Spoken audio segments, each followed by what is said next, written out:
When large jobs require moving massive amounts of snow, get the work done quickly and efficiently with the Western Pile Driver and all-new Pile Driver XL pusher plows, both featuring Trace Edge technology.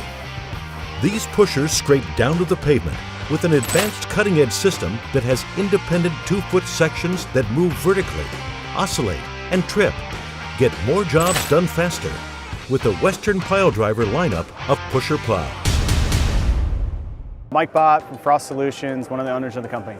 What we do is provide a mini weather station to give you a tailored forecast to those particular locations so you know where and when and what to do in those parts of town. You know there's 2 or 3 or 4 or 5 different ways that people can experience tremendous value having a technology like this.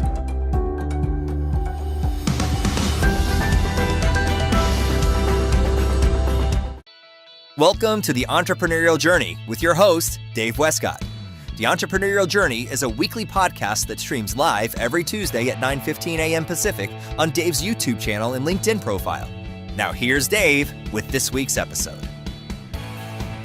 Good morning and welcome to the Entrepreneurial Journey. I'm your host, Dave Westcott. I've got with me Todd Chapman and Rich BALOT. Good morning, Rich. Good morning. How's it going? It's going fantastic. I got a little bit here about you. So, Rich BALOT founded ABC Phones of North Carolina Incorporated, DBA Victra, in October of 1996. As a freshman in college, under his guidance, the company has grown from a single store location to more than 1,500 locations across 49 states. Victra has become Verizon's largest exclusive premier retailer, and Rich is considered a thought leader within the industry and among his peers. Rich is an active member in Young Presidents Organization, YPO, and a board member at Vidant Medical Center in Greenville, North Carolina. He also volunteers with numerous local charities, participating with his family to give back. Rich holds a Bachelor of Science in Business Administration from East Carolina University. Rich is married and has 4 children. He enjoys spending time with his family and watching his children play sports. So hopefully we did okay on the intro. That's always the biggest part. Are we going to get the intro right? It sounded fantastic to me. Made me sound better than I probably am. That's how I feel about it. What happens to me too. So I always like to hear the intro, and I'll have you know I did practice it a few times before we got on the call. So 10 out of 10. Way to go. There you go. So your kids play sports. How old are the kids? They're getting older. It's amazing how that happens. 18 and 17 boys, 15 just about to turn 16 in a few days, and 13 girls. So 2 boys, 2 girls. Okay, so they're getting out of the house. Yeah, my oldest is just finished his first semester in college. Came home last night, and yeah, we're getting close. I'm counting down the time until we're empty nesters. I'm counting down in an excited way. My wife's counting down in a non-excited way, and it all works out. This is an interesting thing. I've got 3 kids, a girl and 2 boys. My youngest is 10 months old. So, you know what? We started it over. I saw their eyebrows lift like, oh, man, look what you did to yourself. You really hurt yourself. My dad used to say that's what we call accidents cause people. There you go. Accidents cause people. I love it. Great. So mine are just getting there. My like I said, my oldest is 8. But you know what? I love the I'm not into the teens yet, but I love this era of like 5, 6, 7, 8's kind of pushing it a little bit. But just this, oh, I love you, Dad. You're the greatest, Dad. I want to hang out with you, Dad. This is a great time. Enjoy it while it lasts, because all of a sudden they become teenagers, and it doesn't. I should say the boys are really good and have been great for me. That my girls have been challenging when it comes to that part. But I'm told they'll come back when they're in their 20s. Well, that's something to look forward to. So you've got this great business. You've got 1,500 store locations across the U.S. From what I understand, you do about $1 billion in revenue. Is that correct? Those numbers are a little bit off. We're about three times that. Okay, so you're doing $3 billion in revenue. Yes. Okay, so you're doing $3 billion in revenue. So you're not a small company anymore. No, no.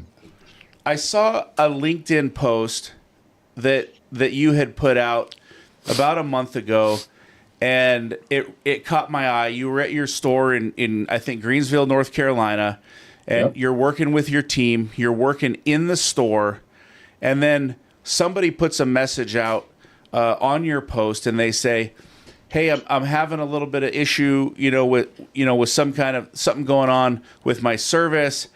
Can you help me out?" You're running a $3 billion organization. You throw your email out into the reply and say, "Get with me. I'm going to help you get this taken care of." That seems extraordinary for a leader of a company of your size, responding, answering, giving the email. It even made me think like, geez, maybe I should be more customer focused when I read that. What is it that drives that kind of passion? Because I got to imagine so many listeners, so many people on the call are thinking, gosh, I don't have time for one little customer. I don't have time to do that. What drives that? Yeah, look, and I remember the exact situation you're talking about, and he did reach out. We were able to take care of him. Look, to me, I started off, as a founder, as an entrepreneur. I built this from one store to 1,500. So I know how to do all the jobs. I didn't grow up super wealthy. I grew up poor, and I grew up learning that it's okay to clean the toilets. And I still will stop at a store and clean the toilets if they need to be cleaned, right? And so if I can clean the toilets, I can sure as heck take care of my customers. And so the good news is my staff does an amazing job. But I put my phone number and email address out there all the time for customers to call me, LinkedIn, Facebook, all that stuff. The only reason I'm on social media for the most part is so customers can reach me. Because with stores in 49 states, we're going to have screw ups from time to time. And but I only get, believe it or not, I only get about 2 customers a month that actually get to me where they actually need help. And considering we do several million transactions a year, that's pretty darn good. So the reason I can put my information out there is because most of the time they don't need it. So when they do, hey, I'd rather them reach out to me and solve their problem than worry about social media these days. Getting out there and, people will blast you on social media. I'm appreciative when people reach out and give me a chance to fix it. What I don't like is when customers just go on social media and say how bad an experience was without giving you a chance to fix it, because we're all humans. And retail, which is, my stores are Verizon wireless stores, basically, right? You wouldn't see a sign that says Victra. You'll see a sign that says Verizon, and we operate the store for them as an authorized retailer. And we have more stores than Verizon does themselves these days. And so we have to represent that brand in a strong way. And when customers have a problem, just give me a chance to fix it, because we're all human. People are going to make mistakes. Things are going to go wrong. Systems, happen. We have new employees. And like I said, retail's hard. Post-pandemic, retail's been really hard, and customers particularly are actually quite rough on my staff. And so if I have a chance to make their life easier, I'm going to take it. Yeah, you're in the battle on the front line still at this point. So you're down in Greensville, you're in the store. You as the CEO are training. What does that look like for the store? How do you get into that? Is that like a day that you look forward to? What happens? Yeah. So Black Friday is the day we're talking about. So I look forward to it because it is, if not the busiest day, one of the busiest days of the year. And so, and it's also a tough time because people don't want to work the day after Thanksgiving. They want to sit at home, and have a full tummy of turkey, right? Right. And so getting out there and leading the way for my team is so important. And so I want to be on the front lines. And honestly, I'm not training that day as much as I'm there to support, talk to customers, keep them occupied, do some sales. I can still do all the sales in the company. I know how to do everything. Believe it or not, you'll laugh at this. My system access is restricted, so I can't actually help the customers all the way through because Verizon's got such high security that if you don't log in every 2 weeks, it locks you out. And I, as the CEO, I still have a day job to do, so I'm not helping customers every 2 weeks. So that day I'm in there talking to customers, pre-selling, supporting the team, making sure everything's running smoothly, and having fun with them as well. And it's, not just me, but it's my other top leaders are around the country doing the same thing. So I want my leaders in the stores on the front line on our busiest days, supporting our team and having fun. That's awesome. I you mentioned just your leadership team and those who represent. I mean, obviously, when you go from one store to as many stores as you have now, over 1,500 locations, talk about how do you build a team to that point? Because I think a lot of our entrepreneurial listeners, they might be, smaller teams potentially to, maybe a few dozen people. And I think one of the biggest things when you're an entrepreneur is is how important it is to build the right people around you and the right seats, and trusting those folks to get the job done like you would, right? I think a lot of people stay in that 1 to 2, like, maybe, if they're a service provider, 1 truck, right? Because it's easier to manage that crew when you're in the crew lead and you're kind of in it. But obviously you can't scale and you can't get to that point. So talk about the scalability and reaching to the point, and how important that building that leadership team is, and what does that look like for you today? Because there's obviously a lot of stores, a lot of people that you have to trust.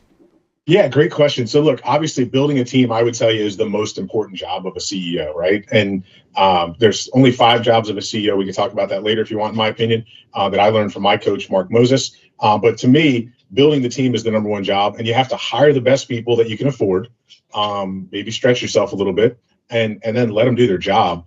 And particularly when it comes to sales, I find most entrepreneurs make the mistake that they think that their job is to run sales and run the company. And the way I look at that, and I learned this from a guy named Jack Daly, if you're running sales, then who's running the company? And if you're running the company, then who's running sales? Because you can't do both at the same time. And so, but I find entrepreneurs oftentimes don't give enough trust, and they don't know how to hire people. Nobody's taught them how to do a proper interview and how to find that right person. And it's always easier if you can to grow from within, but sometimes you have to go from outside, because oftentimes the people who take you from A to B can't get you from B to C. And so over my career, going from 1 store to 2 to 3 to 4 to 100 to 300 to 600 to 1,000 to 1,500 plus, I've had to constantly update and improve my leadership team. And I try and take care of the people who have been loyal to me and be loyal to them. But that loyalty doesn't mean they have that job for life. It means I'm going to make sure I give them a respectful landing, hopefully within the company or outside the company, set them up for success. And the loyalty for me has to be to all the employees, not just to one. And so oftentimes, and by the way, every time I talk to CEOs who started off, one of their biggest challenges is firing their best friend who's worked for them for 10 years, but just can't get them to the next level. And I had to do it myself. And so building that leadership team, you have that loyalty of the group that started with you, but sometimes you're going to have to upgrade that team as you grow. That's fantastic. I'm a huge Jack Daly fan as well. And Jack's a great guy. I know that when last year when the Phillies were trying to get to the World Series, I believe he was sitting there in the stadium, and they were playing Houston, and I'm from Houston. So at the time I was pulling for Houston, and I think I was texting him like, hey, I'm glad that your team isn't winning tonight. And I don't think he was very happy about that. But he is great for sales. Like his books are off the charts. Just a great speaker, motivate. Sometimes when I hear him speak, he goes no microphone, all raw, right? Yep. And so I think that's awesome. And you mentioned, I think that's fantastic. As a CEO, you can't run the business and run sales at both times. You also mentioned Mark Moses, CEO Coaching International, and the job description of a CEO. Why don't you share that with us? I think that's a great piece as well. Sure. Let's get out there. Hopefully I can remember all 5 today, right? So obviously we said the right team. So the right people in the right positions, both who report to you and 1 level below. 2, cash. Are you making it and do you have it? So there's a difference between P&L and cash flow. And so sometimes you can have a positive P&L but still have no money in the bank. 3 is going to be continue your own education. And these are not in any particular order. Continue your own education. 4 is the mission vision. And I say that not in a technical sense, but follow me. Here's where we're going. Everyone follow me. I'm going to take you to the promised land of achieving this goal. And then 5 is going to be key relationships. And so anybody who can put you in business and put you out of business. So obvious ones are your attorney, your accountant. The less obvious ones are your largest customer, and the people who really can make a big difference in your company's career. And so you should have key relationships that you manage. Everything else, and this is the hardest thing for entrepreneurs to do, you give to somebody else in the company. You empower them to handle those things. Like my admin, Nicole, who's been with me for a long time, she owns my calendar. People are like, hey, are you free? And I'm like, I don't know. I got to look on the phone. And then if you ask, I'm like, talk to you guys, probably got pushed to Nicole, scheduled through Nicole. Yep. And so and it allows me to have time to think. One of the things I find most entrepreneurs and most CEOs don't do is schedule themselves enough time to think, because we really shouldn't be focused on today. We should be focused on next year and the year after and 5 years down the road. And oftentimes we're so involved in the day to day and don't give ourselves time to think that we lose our entrepreneurial edge, which is we do think differently than other people. You know, ADHD is common in almost all entrepreneurs and CEOs, the good ones, and it becomes a super weapon for us, even though when you're younger, it's a problem in school. But we don't give ourselves time to empower that superpower by giving ourselves time to think. And so if you just do those 5 jobs and push everything else out to somebody else, it gives you time to think. Now, I realize you can't do that when you're first starting off, but when you start cranking out a few $1 million in revenue, that's when you have to start, adding these things on, because it makes all the difference in the world. Because if you don't hire an assistant, you are your assistant. Jack Daly would say that, right? Yep, absolutely. And so you can't be doing all these tedious tasks and be figuring how you're going to grow. Yeah, I love that. So key relationships, managing key relationships. I think, for an entrepreneur who's getting going in business, I think they might think like, oh man, that means that I need to take care of all my customers, all my biggest customers, my medium-sized customers. Does that mean I'm on the front line every time there's a customer issue? How would you coach someone making that few $1 million, trying to get to 10, 15 million in revenue, about those key relationships? Which ones are the most important? Which ones do you invest your time in as a CEO following that job description model? Yes. So look, on the customer side, it's going to be the ones that if you lose, they're going to put you out of business, or it's going to be real painful. And that doesn't mean that you're running the day-to-day for that customer. It means you have the relationship top to top, that they know they can call you. You schedule a meeting with them once or twice a year. Maybe you send them a Christmas card, take them out to lunch once a year. You're just making sure that they know if your sales rep screws up, they can come to you. And hopefully they have enough respect that if your sales rep screws up, they will come to you, because you said, hey guys, I'm always here. And then you're going to check in with them once or twice a year to make sure things are good. You can't do that with every customer in the organization, but your biggest ones. And that also goes on your vendors too, right? Just because you have somebody buying for you or whatever, you want to talk to your largest vendor, because if you lose them, it can be just as painful. Yeah, that's fantastic. And I love that, because what you're saying is you don't have to get in there and run the operations for your biggest customer. You're just making yourself available to solve problems and grow as issues come up. On your journey, it looks like you guys are involved in philanthropy. You're involved with multiple charities. You participate in these with your family. What does giving back mean to you? I know you said you grew up from humble roots. You didn't grow up rich. You've built everything that you've done. What does giving back mean to you today? Yeah, look, we started our company with $5,000 total, and that was a lot. That was a stretch, right? So, and I think half of it was on credit cards. So, yeah, we definitely started out humble. But look, giving back, is so important, right? I don't want my kids to be entitled. I'm not sure if I can curse on this or not, so we'll just say A words. And so part of the way we keep them grounded is, one, they have to get jobs before they turn 16 years old, and two, we demonstrate, through charitable work, how important it is. My wife runs a charity, I'm super proud of her, called Haven at Blue Creek, which is a women's only alcohol and substance abuse treatment center that's completely free. She charges people nothing to go there and get treatment, and it's world class. It's very high level of care, inpatient. And then I'm also the president of a Catholic high school, which makes total sense since I'm Jewish. And so we support a Catholic high school that we've really helped get behind local and help education in a local community.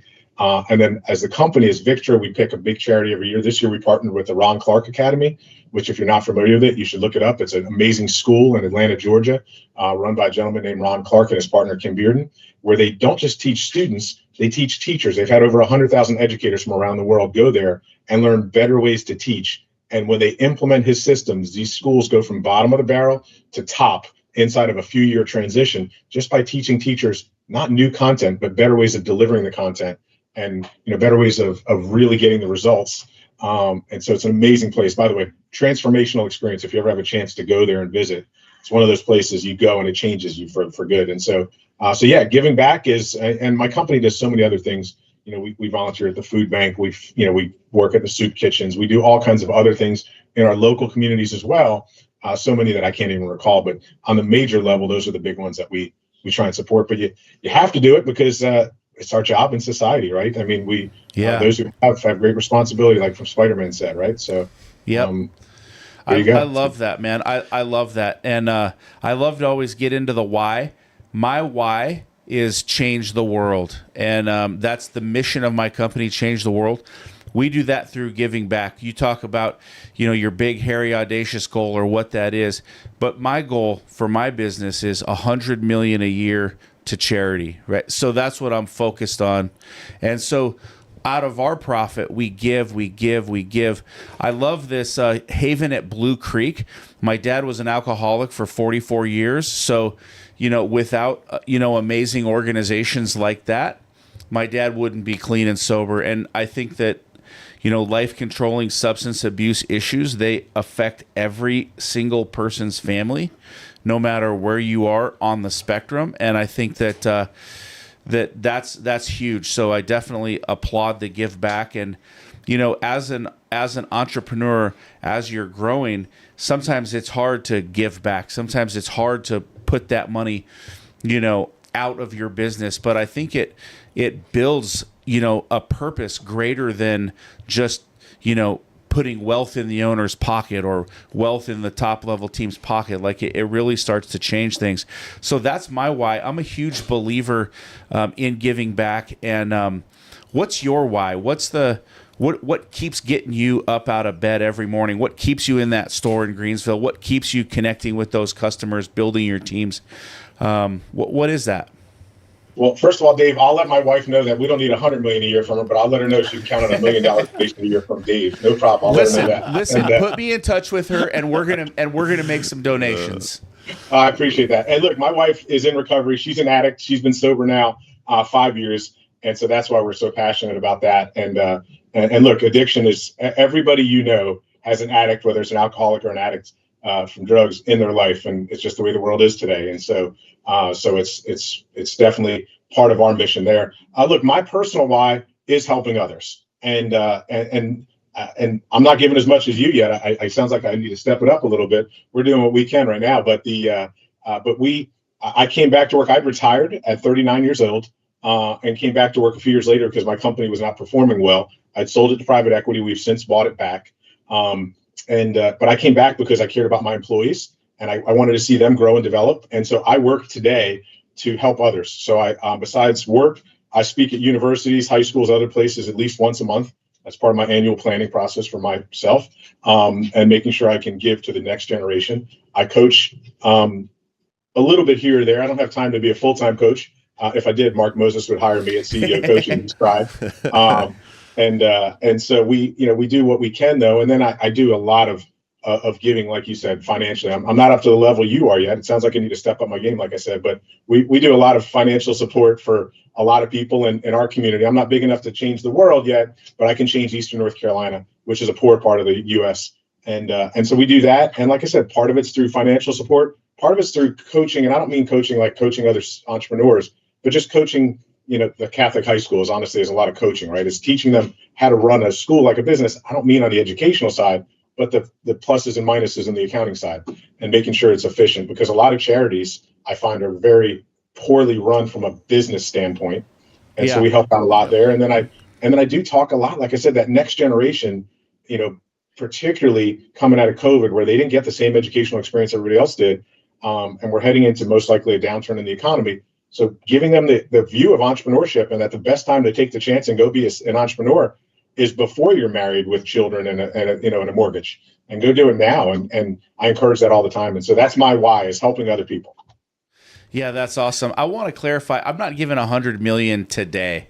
Just so you know. That's the vision. That's my goal. That's my vision. That's my big deal, man. I probably do, 1.2 million on 12 rolling months right now. I'm looking to do another million here, but I mean, my goal is to give back. My goal is to help, those who who really need it. Because I'll tell you, I grew up super poor as well, and I'll tell you that there was a time, when my dad was an entrepreneur and lost his business, and we were on food stamps and going to the food bank, and it was Christmas time, and we're recording this right around Christmas time, and my mom didn't have money to buy presents, so she went to the food bank and she got presents for free, and then she wrapped those presents up, put them under the tree, and then we opened these used presents, and people say, "Oh man, that's a sad story," and I say, "No man, that's an amazing story, because we still got to open a gift."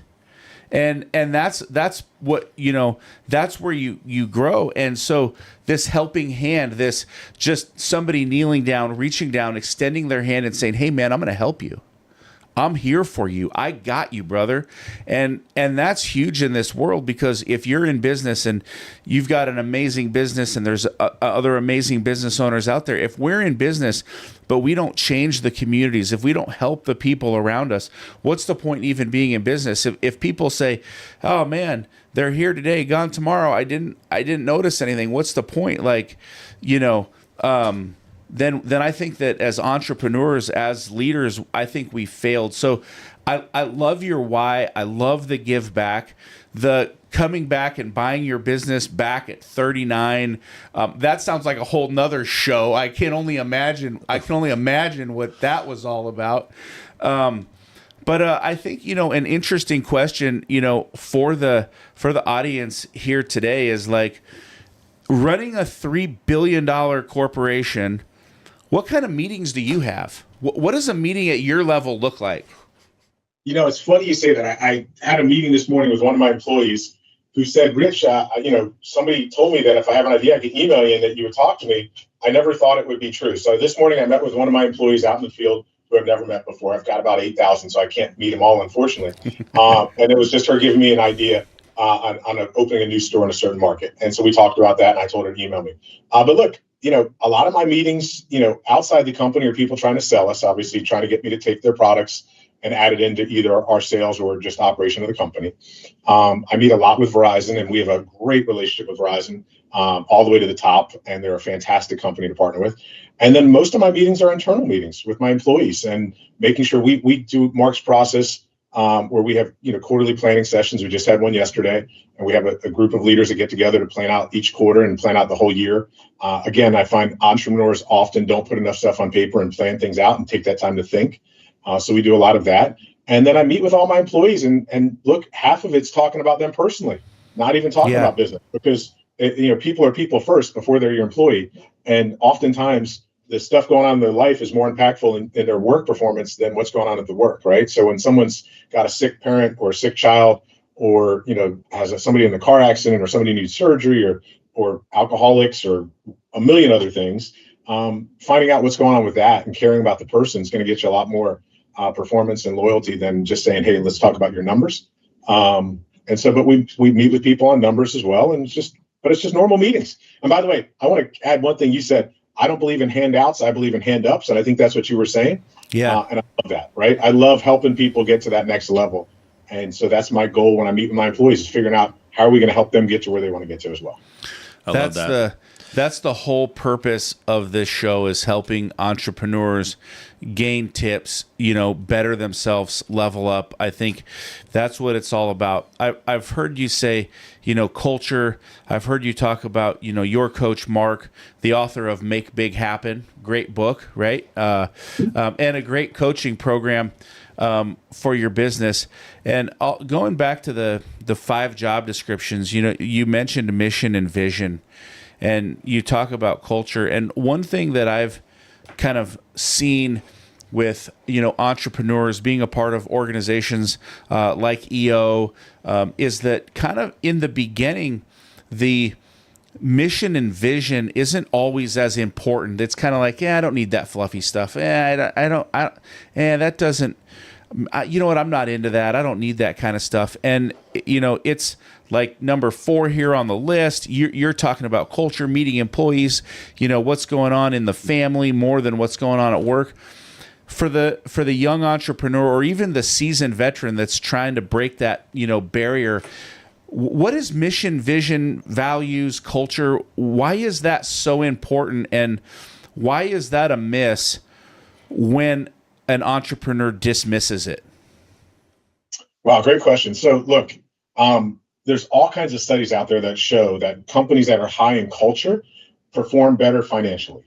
Plain and simple. The biggest example that people point to all the most is Southwest Airlines under their now retired CEO, right? There's tons of case studies out there on that and saying that these companies that have a stronger culture perform better financially. And at the end of the day, that's what we want as entrepreneurs. One of the things we want is our business to be profitable. And so why wouldn't you have a strong culture if you know it's going to make you more profitable? But it's also just a lot more fun that way too, right? I mean, culture is hard to define, right? People often try and define culture and say, this is our culture. And they write down all these values and say, this is what we're going to be. And that's really not how culture works, right? Culture, I describe it as like when you go to the bowling alley and you have kids, you pull up those little bumpers on the side to make sure you don't get all in the gutter. That's what culture is. Culture is we're the little bumpers on the side, bouncing our teams back into the middle to keep that culture heading in the direction we want. So you can't prescribe culture, but you can guide it. How you pay your people, how you reward your people, how you recognize your people, how you talk to your people, how you interact with your people on a daily basis or weekly basis, how you communicate with your people. One of the biggest problems that most entrepreneurs have is they just don't talk to their staff enough. And in the absence of knowledge, people will make shit up. That's going to be on my change, by the way. It's one of my favorite sayings I made myself. And so you got to communicate with your staff, and all of that goes into culture. And I'll tell you, it makes a difference. Sometimes people leave the company and they'll tell me, Rich, I really hate to leave. Our culture is just so great. I feel, such a team member, but, blah, blah, blah. And sometimes it happens, but oftentimes my people stay longer because the culture is so strong. So when you have a strong culture, your employees are going to be happier, they're going to stay longer, and you're going to make more money. And those all sound like pretty good things to do if I'm an entrepreneur. That's great. Hey, one quick question, Rich. Obviously there's a lot of talk about, the work environment and the younger generations coming into it. One thing that you mentioned, just with your work with the Catholic schools and just coaching and, the Ron Clark School down in Georgia, there's so many people right now concerned, like, how do I connect with the millennial generation, the Gen Zs, and I think in retail, I got to imagine that a lot of your frontline workers are coming from those generations. How do you continue to maintain a consistent culture across those different generations as, these older generations are kind of leaving the workforce and you need to connect with multiple generations? How are you finding that? And what tips would you give to an entrepreneur that's listening that, hey, how do I connect with these Gen Zers, the millennials? How would that work? Sorry, I don't know if you heard my dog barking. I apologize. Didn't. So, yeah, it didn't. Okay, good. So it is a challenge. First of all, I heard a great speaker, his name's slipping me right now, but from the University of Alabama, he's a sales speaker out there, a sales teacher out there. And at the end of the day, he came down to, you got to treat everybody the same. If people don't do the job, you have to hold them accountable. Okay. And so when you have these younger people, they think differently, right? Their attention span is much shorter on average. Communication is a big challenge with the next generation because you and I are going to send an email. My kids, if I force them to send me an email, they will. But according to them, it should be a text message. At worst, it should be a text message. It should be, as far as they're concerned, a DM from Instagram. And I don't use Instagram at all. So so yes, there's different things you have to do when it comes to starting with them. But at the end of the day, once they're in your company, you set the culture and you have to bring them to what you need. You have to educate them the why. The biggest thing, not just millennials or Gen Zers or even younger now want, is the why. And I think, by the way, it's a question that as entrepreneurs we don't answer too often. So here's what I want to do, and we then should say, and here's why. And so what I find is, as long as you give them the why, the younger generations understand it better, and then they'll buy in a little bit more. But the same thing applies to the older generation as well. The hardest challenge on them, like I said, is attention span. And the method of communication these days that they're used to is what makes it really difficult. And it's a challenge for me to communicate with my employees.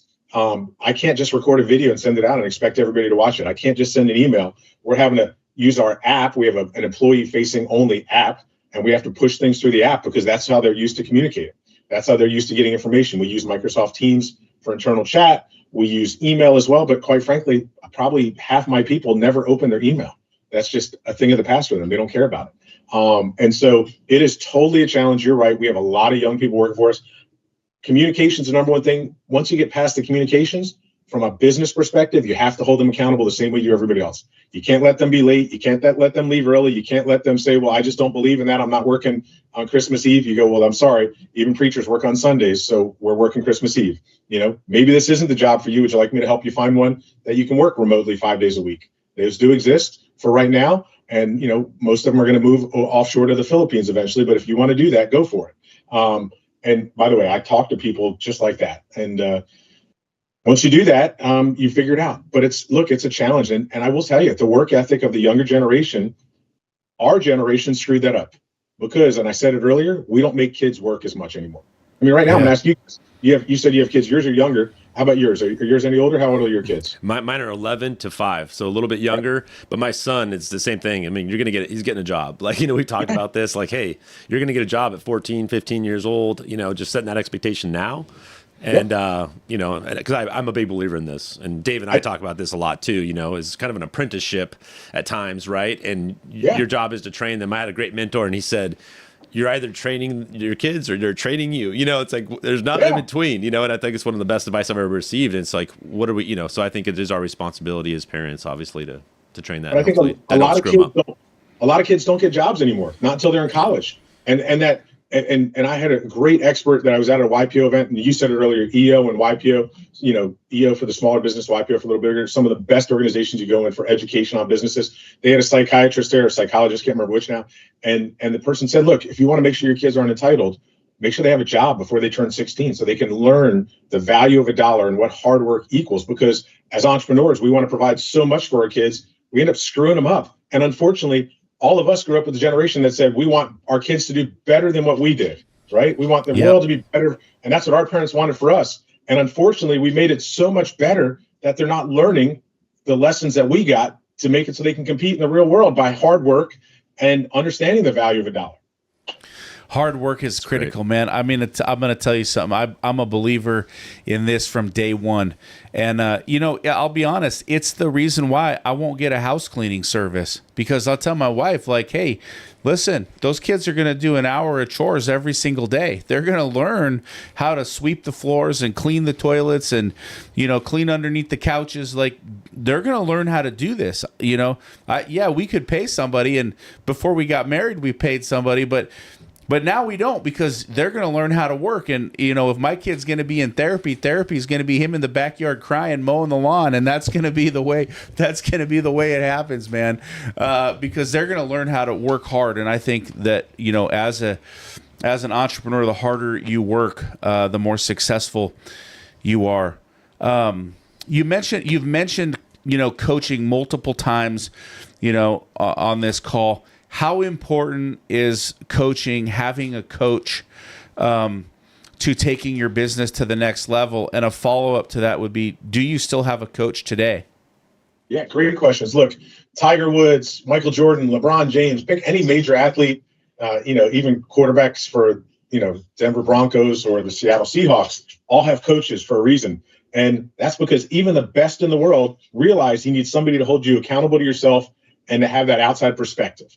And so, yes, I still have a coach to this day. Mark is my personal coach. I think I'm one of 2 clients that he still coaches himself. And I believe all entrepreneurs should get a coach, particularly once you get above like the $2 to $3 million range, because it helps you, step back and make better decisions. And also it helps you grow from the experience of others. It's like kind of when you have a dog that's, a puppy by itself, it's harder to teach, but you get that second dog and learns from the older dog. It's way easier. I guess the same applies to kids, maybe, I don't know. So I think everybody should have a coach and a mentor, and they're 2 different things, right? A coach is someone who holds you accountable and sets a structure and teaches you operating rhythms and helps you refine yourself. I'll give you an easy example. Years ago, I went to Mark and I said, Mark, I just joined YPO.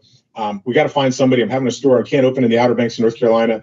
The city's fighting me in the stupid thing. Who do we know that can help me fix this? He goes, oh, look, it's a great call. Let's talk about it. How much do you think it's going to make a difference getting it open before the summer? And I said, we'll make an extra $50,000. He said, awesome. We should definitely talk about that. Before we do, I have one question for you. I said, what's that? He goes, how are you coming on that $5 million project you're supposed to be working on with Verizon? And I said, oh, you mean the one that I'm not working on to try and make $50,000? And he goes, yeah, that one. I said, not very good, but I'm going to stop doing the $50,000 project and go work on the $5 million one. And I was so passionate and so invested in getting this one store open. that I couldn't see the forest, as you'd say, right? I just saw a few trees and realized that I needed to stop working on the $50,000 project. And so things like that, a coach helps you hold yourself accountable to yourself. A mentor, on the other hand, is somebody who you can talk to and get different perspectives, typically on your specific industry, or just in general on business ideas, right? Somebody you don't pay and you just call them from time to time. I have one guy named Eddie Smith who owns Grady White Boats. I have lunch with Eddie once a quarter. He's in his 80s now. And the amount of experience and knowledge that this guy has. And by the way, half the time we don't even talk about business. We just talk about life. And that mentorship can help me in life too. By the way, had the coolest thing happen when I was at Ron Clark Academy last time. This little girl comes over to me. She's a 5th grader. And she's like, "Excuse me, Mr. Rich." And I said, "Yes." And she goes, "I have a question for you." And I said, "What's that?" She goes, "Would you be my mentor?" 5th grader. And I awesome. said, I said, "That's a great question. Why don't we schedule a time with my assistant and we can talk about it?" And then I called Ron and said, "Hey, is it okay for me to mentor a little girl who's in 5th grade?" He goes, "Rich, I would be honored if you would mentor. Her name is Sky. She's an amazing little girl." And he's teaching these kids to get mentors. And yet most of us in business don't teach others to get mentors. Because look, you and I, we figured it out the hard way. I outgrew my dad and his experience in business. My dad owned clothing stores that went bankrupt, by the way, if the story sounds familiar, and didn't do as well. And so my dad, I outgrew him when I was a teenager. My dad wanted me to stop at one store because he thought I'd already hit the jackpot. And so I had to have other people to coach me and to mentor me to help me continue to grow, because it's a lot easier to learn from those who have been there, done that, than to figure it out the hard way, which, don't get me wrong, I figured it out the hard way many, many times. Ask my wife. She says I still figure it out the hard way. and that hard way costs millions of dollars. Yeah.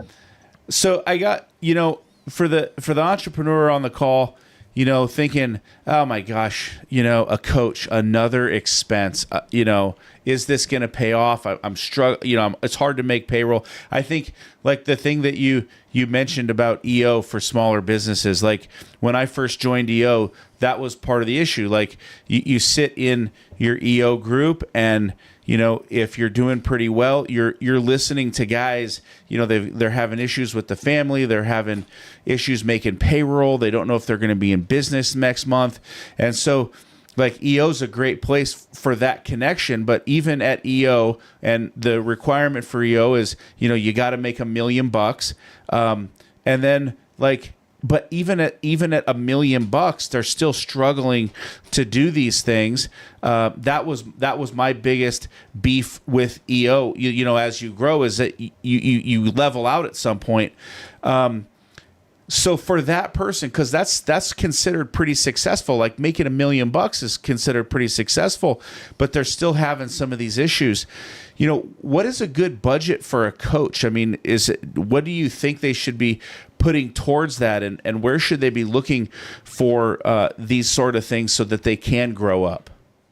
Yeah, so look, $1 million is probably tough to get a coach, to be honest with you. I'm not saying there's not some out there. I'd probably recommend the EO operating system. Yep. For the $1 million guys. When you get to that $3 to $5 million range is when you start needing a coach, I think, and that's probably somewhere in the $60,000 to $100,000 a year cost for an entry level coach. And what I'd tell you is, if you hire a coach and in 6 months they haven't made you back more than that, you don't have the right coach, right? Yeah. So it's like anything else in business. You're looking at the ROI. What am I investing? What am I getting back?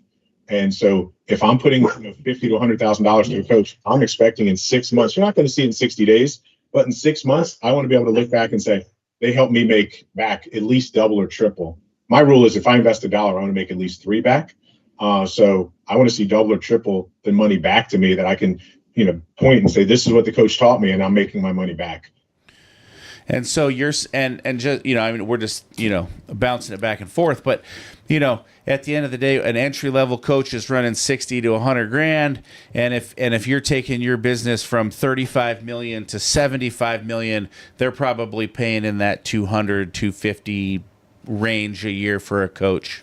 I don't even think they're that high. No, I'm honestly, there's coaches out there that cost that much, but I think, you probably should spend, 100 to 150 probably. I don't think it goes up a ton because look, you're paying for someone's time, and I don't think you need a ton more time. Maybe you're spending more because you're going to start bringing them in for like quarterly planning offsite events where you use them as a third party to moderate the event. Because one of the best things I've learned is when I do my quarterly plannings, I sit back and watch and I let Mark run the whole event for me. And by doing that, I don't just get my ideas. I get the whole team to speak up, because once the CEO makes a decision, everybody's job is to all hands in and follow it. And I want, if there's 9 people sitting at the table and everybody has the same opinion all the time, then there's 8 people that I have no need to be there. So when we do these events, I want them to speak and say their mind until we come to that, decision at the end of what our plan is. And so that's where the cost comes in. The coach itself, I don't think the cost goes up as much as just the amount of time that you're using from the coach. So again, I'd say you're, 60 to 100 start off. And then once you're doing better, like you said, 35, 50 million, you're probably 150 a year, somewhere in that range. It's kind of my ballpark that I'd say. I love it. That's great advice. And I think that I really love what you said about having someone run the meeting. That also shows your team that, you are a part of the team and you're working together. And so I think that that's a great tip for, anybody thinking, hey, I can run my own meeting. I should have I'm going to skip the $7,500 or the $15,000 or whatever it costs for them to come in for the day, but I'm going to have it facilitated. I'm going to take that time. I'm going to grow my team. Listen, you've been more than generous with your time. It's been an absolutely fabulous call. Any final thoughts that you would leave with our audience? Yeah, I would tell you that the most successful entrepreneurs I know failed really bad sometime in their life and figured out how to get through it. So if you're that entrepreneur that's really struggling right now and you're debating, gosh, I don't know what to do, figure it out. Don't give up. Push through it. All of us guys who made it through to where we are today at the big levels started off and stumbled. Almost everyone I know stumbled hard, almost went bankrupt. I'm one of those guys who almost went bankrupt. I lost, almost, $13 million one year and didn't have $13 million to lose that year. But that's when I hired Mark and we figured it out and I pulled myself out of it. So my point is, you have the support organizations, whether it's EO or YPO, you have forums, you have other entrepreneurs out there who can help you figure it out. They're not going to do it for you. But when you stumble, that's when you figure out who the real entrepreneurs are. The ones who figure it out, it makes you stronger. You become a better entrepreneur. So just keep pushing through. No matter how hard it is, you'll figure it out. Awesome. Thank you so much. It's been an honor speaking with you, Todd. Any final thoughts as we bring this in? Yeah, just thank you for the time. Excuse me. And, just the advice, I think that's number one is we have a core value here is have grit. And I think if there's a definition of any of those successful entrepreneurs that I know, in my experience, it's pushing through and persevering. So appreciate it, Rich. Thanks for your time. Thank you. Awesome. Listen, thank you very much for being on the call. And if you're out there listening, hit up your local Verizon store. Hopefully it's a Victra store. Go buy a phone, go buy a tablet, get hooked up. I'm Dave Westcott, and follow me on LinkedIn, follow me on Facebook, follow me on anywhere where it's social. We're here 9:15 a.m. Pacific Standard Time every Tuesday, every week. We're consistent and we're here. Thank you very much for joining. We look forward to seeing you next week. Mike Bott from Frost Solutions, one of the owners of the company. What we do is provide a mini weather station to give you a tailored forecast to those particular locations so you know where and when and what to do in those parts of town. There's 2 or 3 or 4 or 5 different ways that people can experience tremendous value having a technology like this.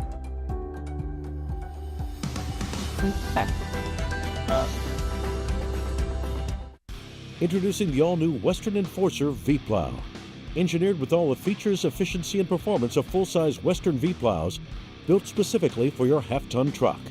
For more information, visit westernplows.com.